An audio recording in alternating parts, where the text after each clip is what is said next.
বসো দাদু, ওই সেইবার বসো, ওই সেইবার।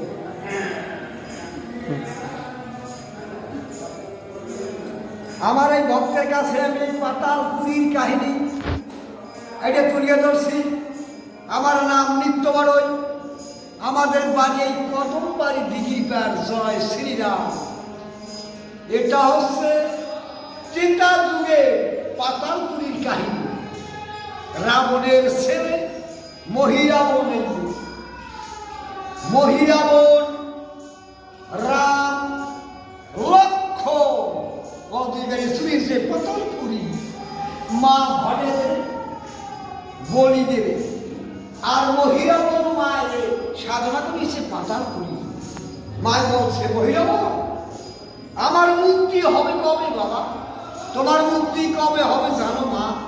যেদিন রামের ভক্ত হনুমান এই পাতালপুরী যেদিন আসবে সেদিন হবে তোমার মুক্তি।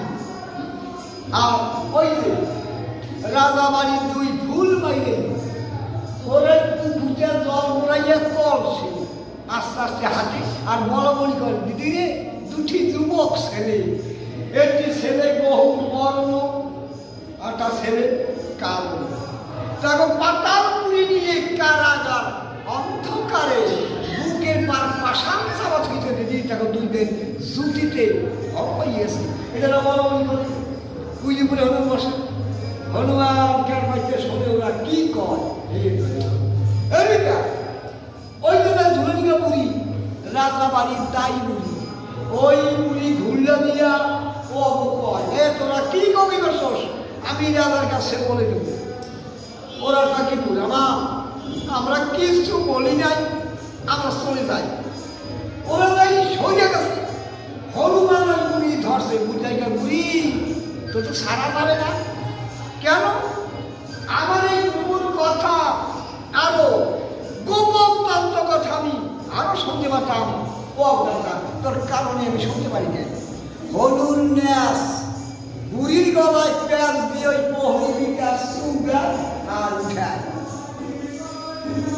বুড়ি কয়, বাবা মানে সুবেশ না, মানে মারিস না, মানে সারিয়ে দে বাবা, তোর পাতালপুরী পাশান চাবাত হয়েছে।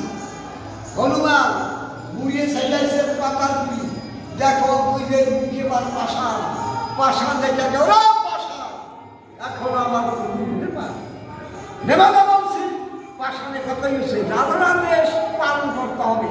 তবে আমরা বুকে বার থাকবো, এটা শুনতে হইয়া মায়ের বলছে, হলুরে বাবা হলু ও অলঙ্কারী ব্যাগে নয় শুয়ে ফুলের মালা গলায় দেবে, যখন এই কান করে দিয়া পরি দেবে সেই সময় মহিলা রাম প্রণাম করো। সেই সময় মা হলুদ ডালে কুর্তি করে পড়ে গেল, তুই আমার রামের কাছে বলিস আমরা সূর্য বংশের ছেলে, আমরা সেবা পাই সারা দেওয়া শিখি নাই, আমি দেখাই যাবো। তোমরা সূর্য বংশের ছেলে হইয়া সেবা শেখো না, দেখো কে আমার সেবা দেয়। মহিলা যখন মা মা কইয়া রামকে সেবা দেখায়, ওই ফাঁকে হনুমান মা টাকা দাও নিয়া বলি যায়। এই আমার মহিরাবণ বধ, মহিরাবণ বধ, রাবণ বধ, শীতন্য সর লক্ষণ ষষ্ঠীশের পিতাদের যুদ্ধ হরিচন্দ্রের শরণ। এই সমস্ত কথাগুলি বলি শুধু এই ভক্তবৃন্দের আশীর্বাদের জন্য। আমার সহশক্তি আছে, আমরা যেন মরণ কারবার দিতে পারি। বাবা রামকে কোনো ভক্ত যদি কিছু অর্থ দেয়, সে ভগবানের দেখবে রাম থেকে নেমে দয়াল তিনি বন্ধু। জয় শ্রীরাম। দিচ্ছি